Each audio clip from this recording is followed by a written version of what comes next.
A self-proclaimed alien-made artificial human, a self-proclaimed time-traveling girl, a self-proclaimed squad of Esper boys. Each one of them had shown me honest proof of their identity. Apparently the three of them, each for their own reasons, had been focusing on Haruhi Suzumiya. Okay, I could live with that. Or no, like hell I could live with that. But even if I accept everything that happened and had been said, there's still one thing I just didn't get. Why me? According to Koizumi, aliens, time travelers, and the Esper boys were swarming around Haruhi because she was for it to happen. Then what about me?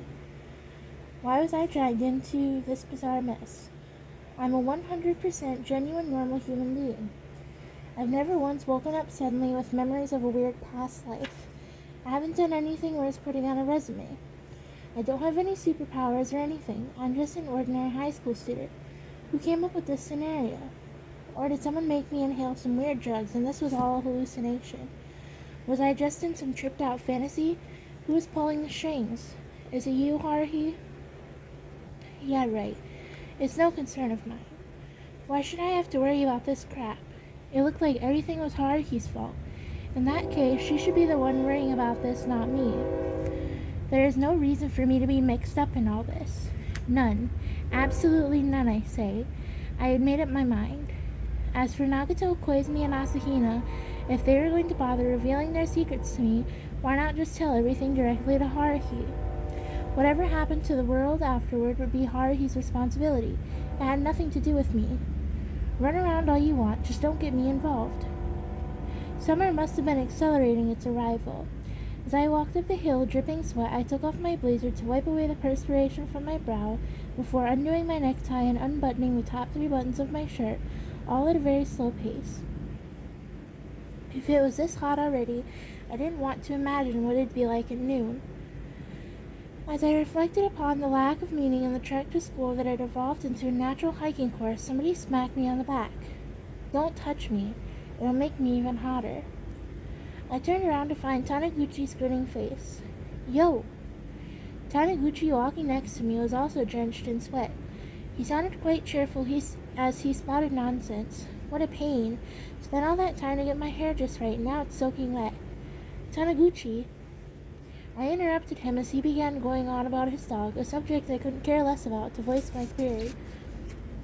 I'm a normal high school student, right? Huh? Taniguchi had a forced expression of amusement, like he had just heard some funny joke for the first time. Define normal first. We can talk after that.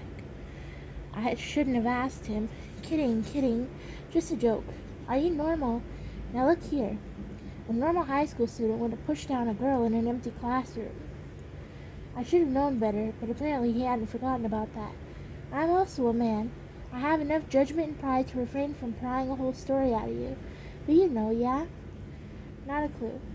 How did you get so close all of a sudden? And Yuki Nagato, an A- by my ranking. She's an A-, huh? Moving on. That was just... I explained. The story going through your mind is delusional and completely misguided. Nagato was the unfortunate victim when her clubroom was turned into Haruhi's base. She had been troubled by the fact that she was unable to engage in literary club activities, so she came to me for help. She wanted to know if there was a way to get Suzumiya to withdraw from the room. I sympathized with her, so I felt I should help out the poor girl. We decided to discuss remedial measures somewhere out of Haruhi's sight, so I had the idea of meeting in the classroom once Haruhi had gone home. Then Nagato's chronic anemia kicked in, and she fainted, so I quickly put myself between her and the floor. That's when you happened to barge in, Taniguchi. Indeed, once the truth's been brought to light, it seems like such a trivial thing. Liar. Instantly rejected. Damn it. I figured my assorted mix of truth and fiction had created the perfect story. Even if I believe your lies, the fact that a antisocial girl like Yuki Nagato would come to you for help already makes you not normal. Nagato is that well known, huh? Plus, you're one of Suzumiya's people. If you can be considered a normal high school student, then I'm as normal as a water fleet. Guess I might as well ask, can you use the SP? Huh? The look on his face got even dumber. You look like you just found out the beautiful girl you picked up was a solicitor for some dangerous religious group, Taniguchi. I see. You've finally been infected with Suzumiya's poison. Wasn't very long, but it was nice knowing you. Stay away from me or I'll be infected by Suzumiya. I shoved Taniguchi and he sputtered, breaking down into laughter. If he's an Esper, then I'm the UN Secretary General. As we walked along the paved stone between the front gate and the school, I suppose I felt somewhat grateful. At the very least, I forgot about the heat for a while. Not even Haruhi could bear the heat, apparently. She lay sprawled on her desk, looking listlessly at the mountains in the distance. Kyon, I'm so hot. Yeah, so am I. Fan me? If I'm going to fan anyone, I'll fan myself. I don't have enough energy to be wasting any on you this early in the morning. Haruhi leaned forward without any sign of having made that speech yesterday. What should we have Mikuru wear next? After bunny and maid, the next would be... Wait, there's more? Kitty ears, a nurse outfit, or perhaps a queen? I pictured Asahina's petite frame, dressed in each outfit, cheeks flushed. It made me lightheaded. She's so cute. As I began deliberating the matter, Haruhi narrowed her eyebrows, glared at me, and tucked hair behind her ear. Dumb face. That was how she labeled how I looked. You're the one who brought up the subject. Well, it's probably an accurate description, so I can't really protest. As she fanned her chest with her book, seriously, it's so boring. Haruhi's mouth looked just like an upside-down V. She looked like a character out of a manga series. The afternoon gym class from hell, being barbecued in the radiation of the sun, came to an end. With disgruntled mutterings of Okabe, don't make us run for hours, you idiot, and other assorted cursing, we headed back into classroom 1-6 to change out of our uniforms, now soaked rags. We then returned to classroom 1-5. The girls had gotten out of gym class early and were already finished changing, but since the last period was homeroom, a few people who had sports team practices right after remained in their gym uniforms. For some reason, Haruhi, who wasn't a member of any such teams, was also wearing her gym uniform. Because it's hot. That's why. Who cares? I'll have to change again once I get to the club room anyway, and I'm on cleaning duty this week. It's easier to move in this. Haruhi rested her oval face in her hands as she stared out the window, following the huge towers of clouds. I guess that makes sense, I admitted. We could go far for Asahina's next costume, though it wouldn't really count as a costume. You're probably fantasizing about something, right? Haruhi glared at me after her disturbingly accurate comment. It was like she could read my mind. Don't do anything perverted to Mikuru until I get in the club room. I swallowed my, so it's okay once you're there, and raised both hands in the air like an outlaw who's got a sheriff pointing a gun at him in some western. As always, I waited for a response to my knock before entering the room. The maid sitting in her chair like a three-stall greeted me with a smile like sunflowers in a grassy field. The sight healed my soul. Nagato, flipping through a book in the corner, looked like a camellia that had bloomed in the wrong season. Yeah, I don't understand my metaphors anymore either. I'll make tea. Asahina adjusted her headband before flopping in her shoes over to the table covered with junk. She carefully placed tea leaves into the teapot. I sagged into the brigade chief chair and blissfully watched Asahina prepare tea as I was hit by the sudden thought. I turned on the computer and waited for the OS to boot up. I watched for the mouse icon to switch from the hourglass to pointer. Then I opened the freeware viewer and input the password. I set to load the contents of the folder Mikuru. I can understand why the Computer Research Society was in tears when they gave this new machine up. The thumbnails for Asahina's maid outfit collection loaded instantly. As I verified that Asahina was still preparing tea with one eye, I enlarged one of the images and zoomed in. That's when Haruhi forced her into her crouching tiger pose. I checked the edge of her exposed ample cleavage. There was a black dot in her left mound. I zoomed in again. The dot was rather blurred, but it did indeed look like a star. I see. That's what she meant. Did you just figure something out? I closed the window seconds before she placed the teacup on the table. I don't make mistakes. Asahina stood next to me and looked at the monitor. There was nothing to see. Huh? What's this? This Mikuru folder. Gah! I slipped up. Why is my name on here? Hey, what's inside? Show me. Well, this is just... Well, hey, I wonder what this is. I'm sure it's nothing important. Yep, that's it, nothing at all. Sounds like a lie. Asahina reached for the mouse with a playful smile on her face and leaned over me, trying to grab my right hand. Not happening, sister. I grabbed onto the mouse. Asahina's face popped over my shoulder as her soft body pressed into my back. I could feel her sweet breath against my cheek. Asahina, could you let go? Show me. Her upper body was crushing my back as she placed her left hand on my shoulder and reached for the mouse with her right. The sensation I felt was killing me. Her soft giggling tickled my earlobes. It felt so good that I was about ready to let go of the mouse. What are you people doing? An icy negative 273 degrees Fahrenheit voice froze Asahina and me. Haruhi looked in her gym uniform with her book bag over her shoulder and looking like she just caught her dad doing stuff to someone. Asahina unfroze. She detached herself from my back, maid skirt rustling stiffly, and stepped back with robotic movements. She plopped into her chair like an ASMI robot whose batteries are almost dead. Haruhi made a humph sound before stomping over to the desk to glare down at me. So maids turn you on? What are you talking about? I'm going to get changed. Go ahead. I drank the tea Asahina had made and made myself comfortable. I said I'm going to get changed. What about it? Get out! I was practically kicked out of the room as I fell into the hallway. The door slammed in my face. What's with her? I didn't even have time to set down the teacup. I tugged at my tea-soaked shirt and leaned back against the door. Why does something feel not right? Something feels different than usual. Oh, I get it.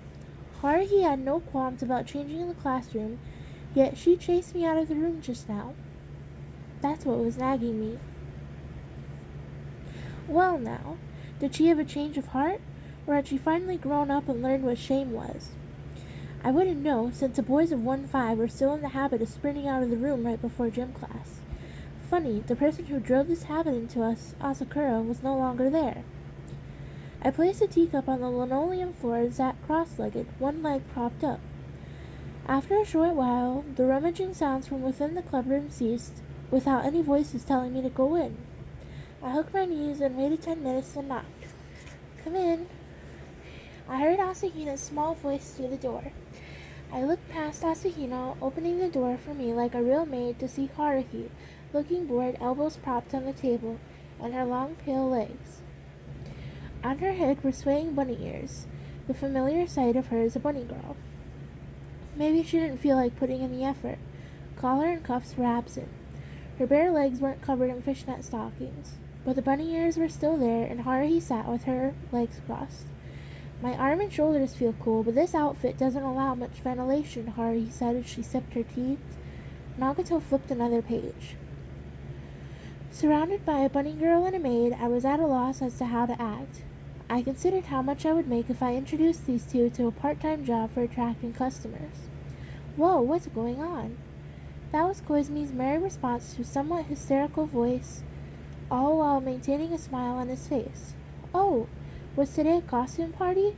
Forgive me, I didn't prepare anything. Don't say anything that'll make this situation more complicated. Mikuru, sit down here. Haruhi pointed to the metal chair before her. Asahina was obviously cowering as she as timidly sat down in the chair with her back to Haruhi. I wondered what Haruhi was planning when she took Asahina's stressed-out hair in her hands from behind and began braiding it. If you just looked at the scene by itself, it was like a beautiful picture of an older sister arranging her younger sister's hair.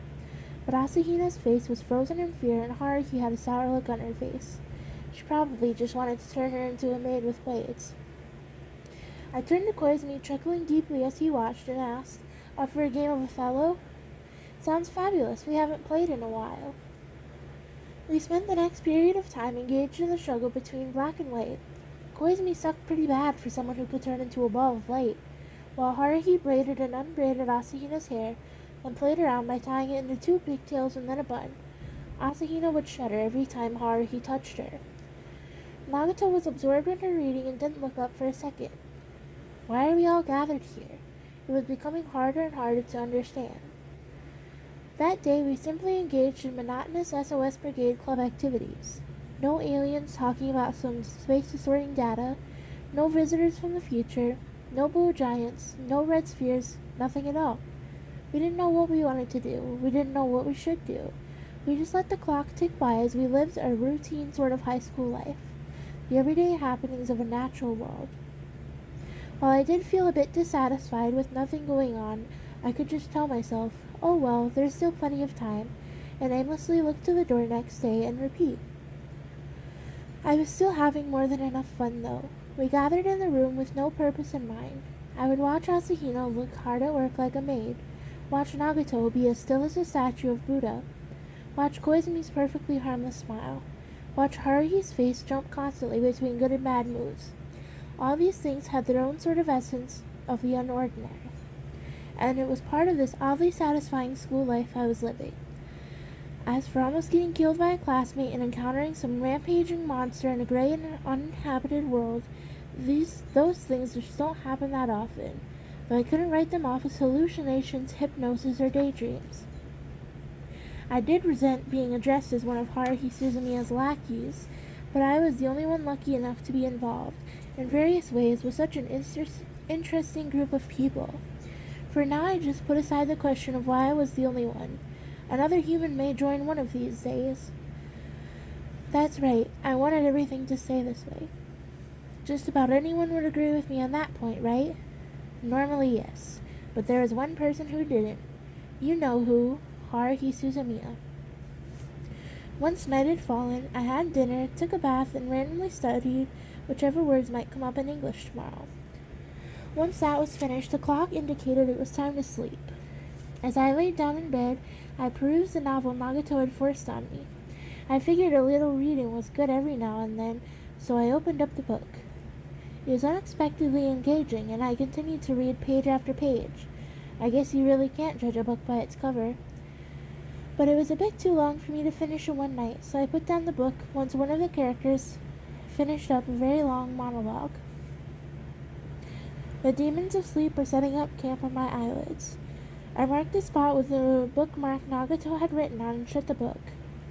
Then I turned off the lights and sank under the covers. Within a few minutes I was sound asleep. Incidentally, do you know why people dream? Sleep rotates between cycles of REM and non-REM stages. The first few hours of sleep are deep sleep and mostly spent in non-REM sleep. The brain is in a restive state during this stage. Once your body is resting and the brain becomes semi-active, you're in REM sleep. This is when we dream. The closer we get to morning, the higher the frequency of REM sleep, which means that most of our dreams last right until before we wake up. I dream every night, but I lie in bed until the last possible second, so once I wake up, I have to frantically get ready for school and end up forgetting what my dream was about. Though on occasion I abruptly recall some dream I'd forgotten about years ago. Yes, human memory is still an unsolved mystery. But I digress. None of that really matters. Someone was slapping my cheek. You're annoying. I'm sleeping. Don't interrupt me when I'm comfortably asleep. Kyon. My alarm clock hadn't gone off yet, even though I just turn it off every time it does. I should still have some time before my mother sends my sister to merrily drag me out of bed. Wake up. No, I want to sleep. No time for dubious dreams. I told you to wake your ass up. The hands wrapped around my neck began shaking my head. When the back of my head slammed against a hard surface, I finally woke up. Hard surface? I quickly sat up. Haruhi's face, which had been staring at me, dodged my head. Finally awake? Kneeling next to me in her sailor uniform was Haruhi, her pale face filled with anxiety. Do you know where we are? Yeah, school. The school we go to, North Prefectural High. The paved stone between the front gate and the lockers. Not a single light was on. At night, the school building looked like a gray silhouette to my eyes. Hold on. There was no night sky. Just a flat plane of dark gray, a monochrome sky emitting soft phosphorescence. No moon, stars, or clouds. A gray sky that resembled a wall. Closed space.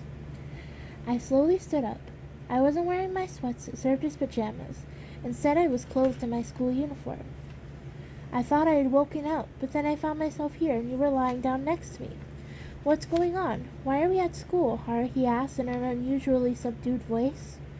Instead of responding, I groped around my surroundings. Both pinching the back of my hand and touching my uniform felt far too real for this to be a dream. Haruhi, are we the only ones here? Yeah, I know I was sleeping on my bed, so how did I end up here? And the sky looks strange. Did you see Koizumi? No. Why? No reason, just asking. If this is at dimensional fault or closed space or whatever, then Giants of Light and Koizumi and his buddies should also be here. Let's leave the school grounds for now. We might run into someone somewhere. You don't seem very surprised. I'm surprised, especially by the fact that you're here.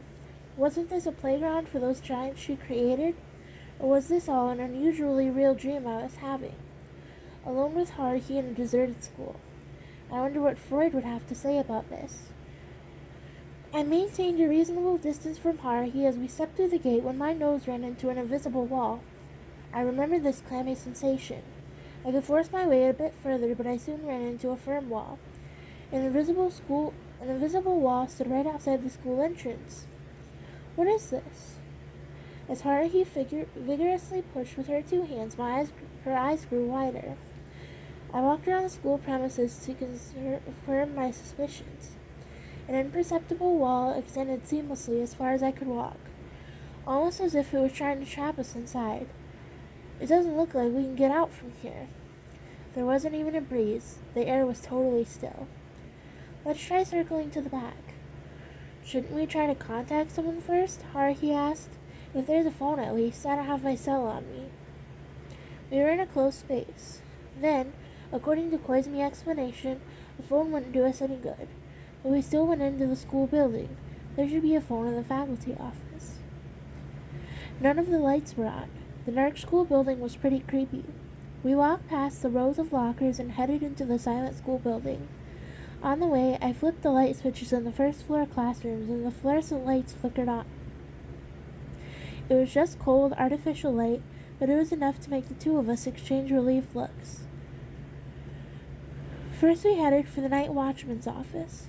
After confirming that it was empty, we headed for the faculty office.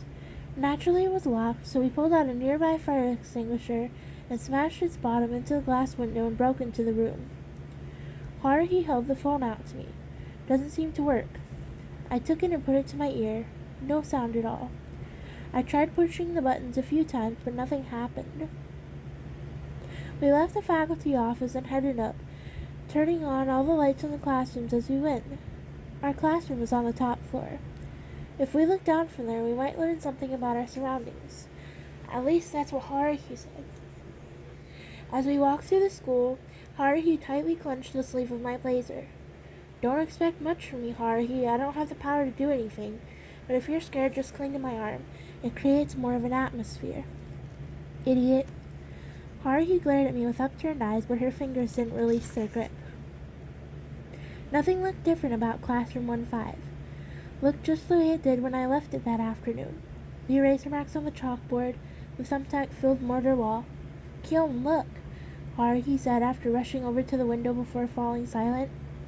I stood next to her and looked down at the world below. The gray world extended as far as I could see. Our school was built on the side of a mountain, so you could see the shoreline from the 4th floor. I looked 180 degrees to the left, then 180 degrees to the right. Everywhere I looked, I saw no light suggesting human life. All the houses were plunged into darkness, even the ones covered by curtains that didn't have any light spilling out, as though every last person had vanished from this world. Where are we?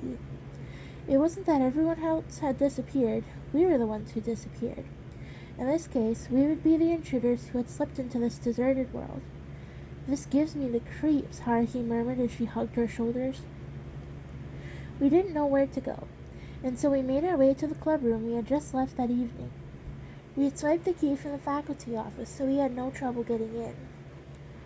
Under the fluorescent lights, we sighed with relief at returning to our familiar headquarters. I turned on the radio, but there wasn't even any white noise. Without the slightest hint of wind, the only sound in the club room was the sound of me pouring water into the teapot. I didn't feel like bothering to change the tea leaves, so it was just diluted tea. I'm the one who brewed it. Haruhi was just half dazed, staring at the gray world outside. Want tea? No. I carried my teacup and pulled out a metal chair. I took a sip. Asahina's tea is 100 times better. What's going on? What is this? I don't get it. Where are we? Why am I in this place? Haruhi said.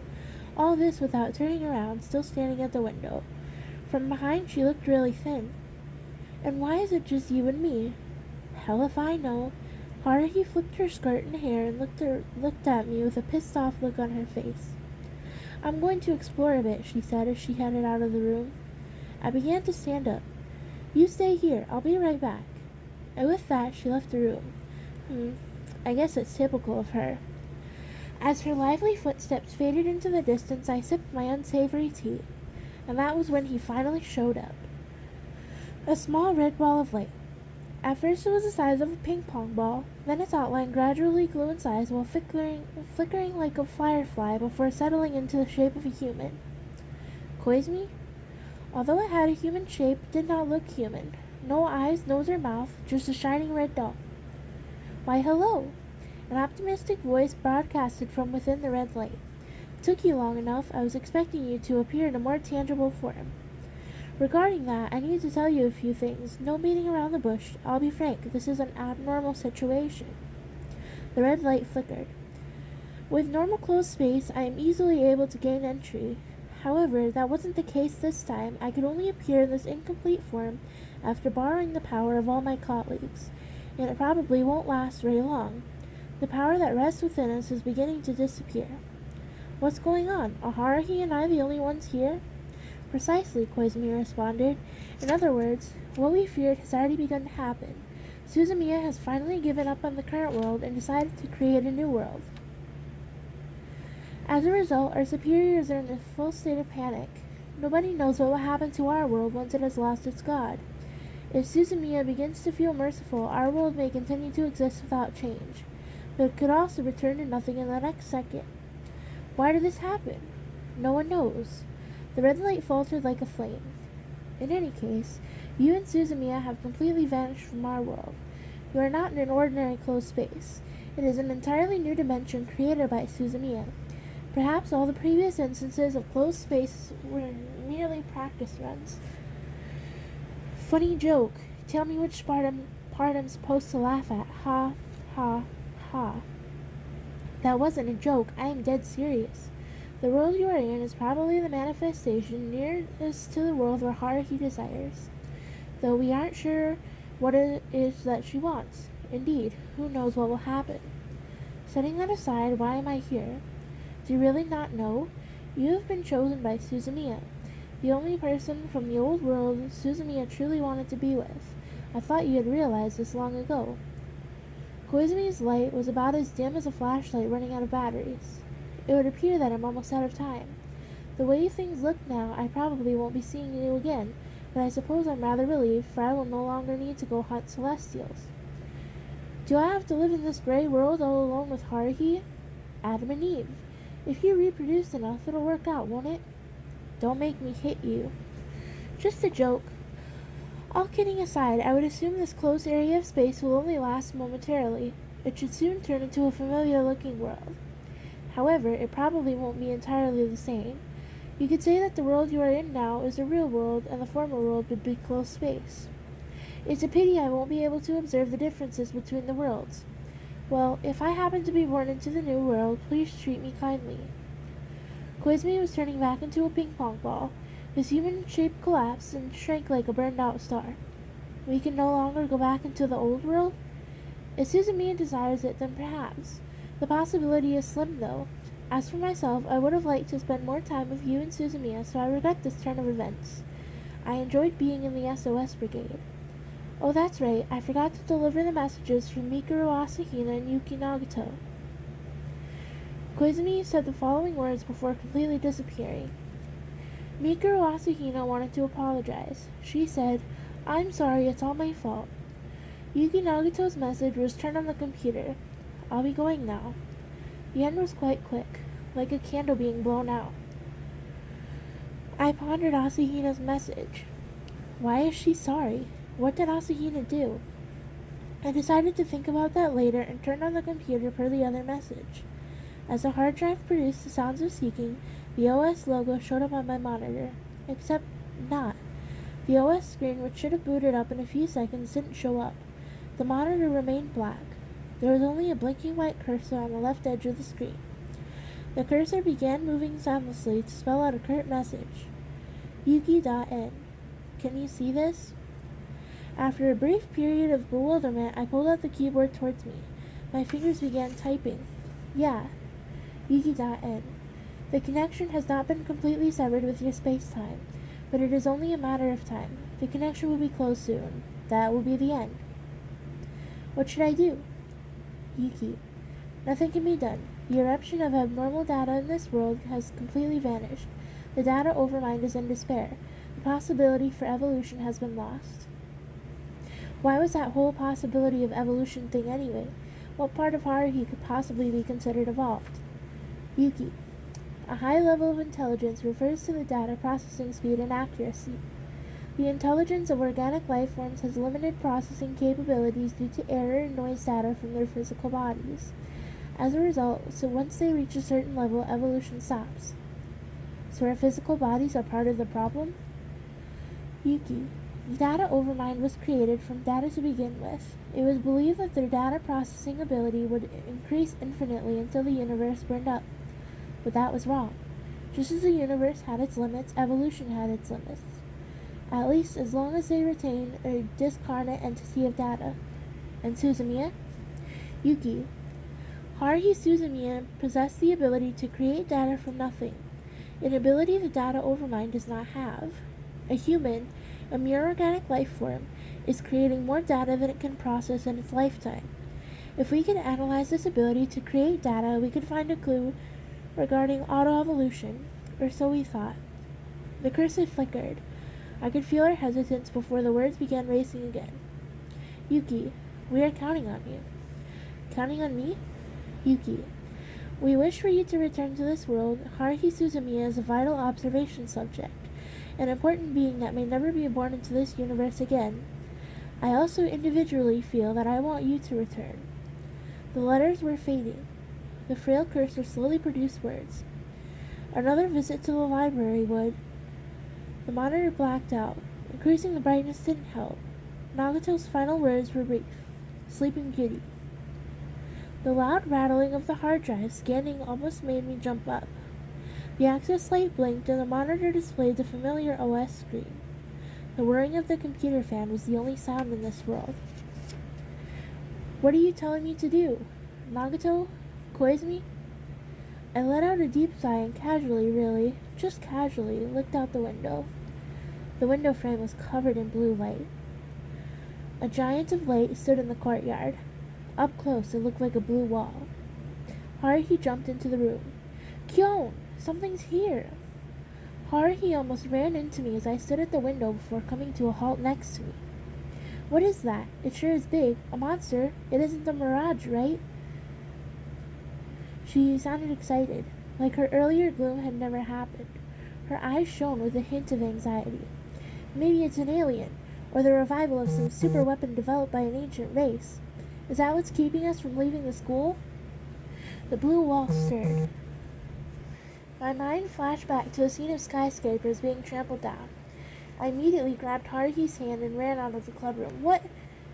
Hey, what are you doing? We practically fell into the hallway. At the same time, a large roar vibrated through the air. I pushed Haruhi to the floor and covered her with my body. The clubhouse shook violently. I could hear the sounds of hard, heavy objects crashing into the floor down in the hallway. Based on the volume of sound, the giant hadn't apparently targeted the clubhouse with its attack. It was probably the building across the way. I grabbed Haruhi's hand and pulled her up as she sputtered. I took off running. Oddly enough, Haruhi followed without complaint. Is it my palm that's sweating, or is it Haruhi's? The taste of dust in the decrepit clubhouse was gone. As I dashed as fast as I could to the stairs, I heard a second crashing sound. We raced down the stairs. I could feel Haruhi's body heat through her hand. We cut across the courtyard and headed down the slope to the track. Upon first glance, Haruhi's face next to me looked, though I may be mistaken, somewhat happy, like a kid on Christmas morning finding all the presents she'd wanted next to the bed. We kept running to put some distance between us and the building. When I looked up, I became truly aware of how big the giant was. The one in the place Koizumi took me to had been as big as a skyscraper. The giant raised its arms and smashed its fist into the school building.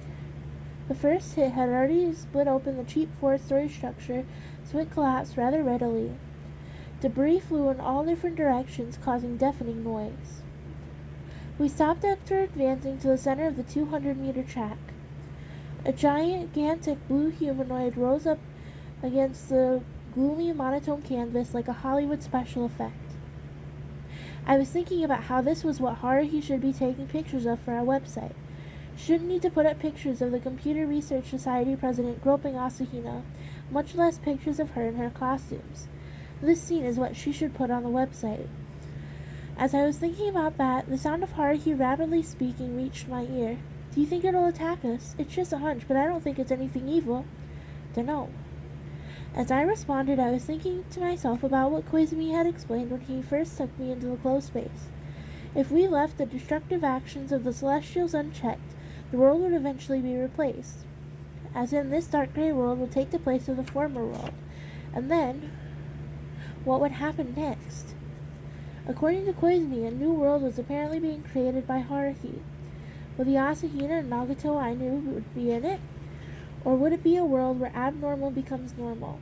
Where these Celestials walked freely and aliens, time travelers, and espers were everywhere? If that were to happen, what would my role be in that world? There was no point in thinking about it since I didn't have a clue. I didn't know what Haruhi was thinking. I'm no master at reading other people's minds. I have no skills at all. As I stood deep in thought, Haruhi's cheerful voice sounded next to my ear. What is all of this? This world and that giant? It looks like you made them. Both this place and that thing. Anyway, what I want to ask is why I've been dragged into this. Adam and Eve, you say? That's just dumb. I won't accept such a cliched turn of events. I refuse to. Don't you want to go back to our old world? I asked, sounding like I was reading off a script. Huh? Haruhi's shining eyes seemed to dim. I turned to her white face juxtaposed against the gray backdrop. We can't stay in this place for the rest of our lives. It doesn't look like there's a place to eat when we get hungry. There probably aren't any stores open. And if that invisible wall extends all the way around this entire place, we won't be able to get out. We'll surely starve to death. You know, it's kind of strange, but I'm not really concerned about any of that. I just get the feeling it'll work itself out. I know something's wrong, but I don't know, I'm having fun right now. What about the SOS Brigade? It's a club you made. You're just gonna ditch it? That doesn't matter anymore. After all, I'm really enjoying myself right now. There's no need to go look for anything mysterious anymore. I want to go back. The giant suspended its dismantling of the school. I discovered something after being thrown into this situation. I may complain all the time, but I actually liked how my life was, including that idiot Taniguchi and Kunikita. Koizumi, Nagato, and Asahina. You can even include the vanished Asakura. What are you talking about? I want to see them again. I feel like I still have so many things to tell them. Haruhi's head lowered in a bit. I'm sure we'll see them. This world won't be covered in darkness forever. The sun will rise tomorrow, I can tell. That's not what I mean. I don't mean in this world. I want to see them in the old world. I don't get it. Haruhi made a pouting face and looked up at me. She had this strange mixed look of hatred and sorrow, like some kid who just had her present taken away. Weren't you fed up with that boring world? It was just an ordinary world where nothing special ever happened. Didn't you want something more interesting to happen? I did indeed. The giant began walking. It kicked down the wreckage of the collapsed school building and advanced into the courtyard. It karate-chopped the passageway between buildings and punched the clubhouse. Our school was being blown apart, and our clubroom. I looked over Haruhi's head to see the base of more blue walls standing in different positions from the giant. 1, 2, 3. I stopped counting once I got to 5. The giants, unhindered by red balls of light, began destroying the gray world as they pleased. It must have been my twisted mind telling me they were probably having a good time doing this.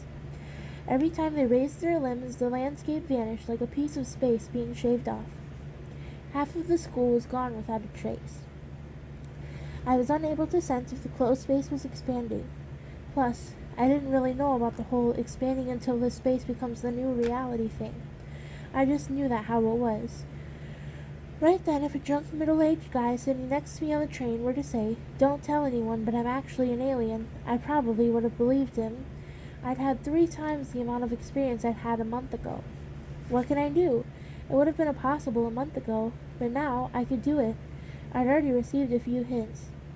I resolved myself and spoke.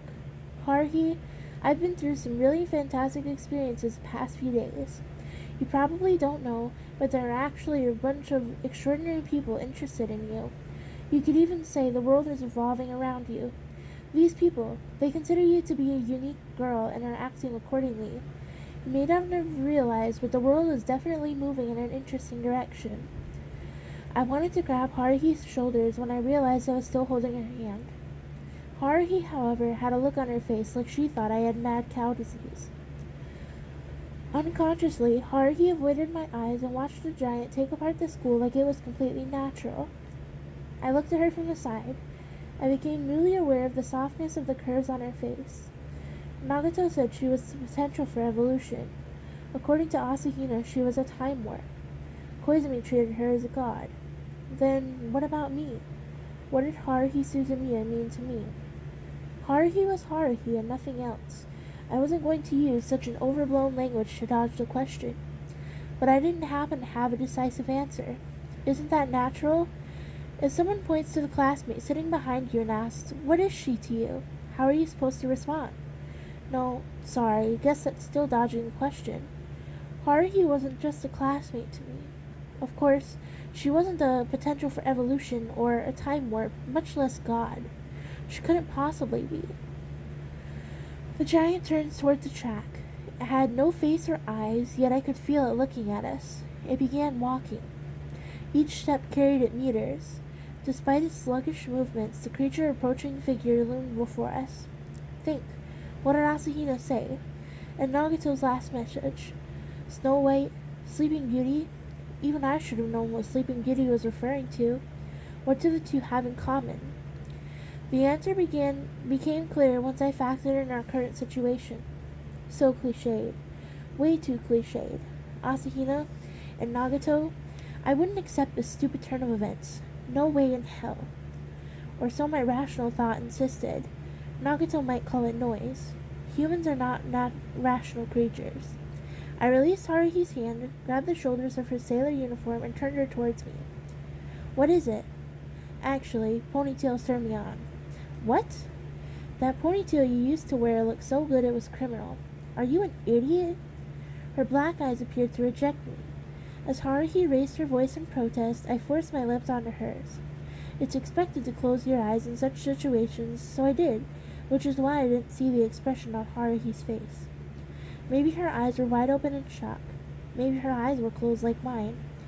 Maybe she had her arm raised over her head about to smack me.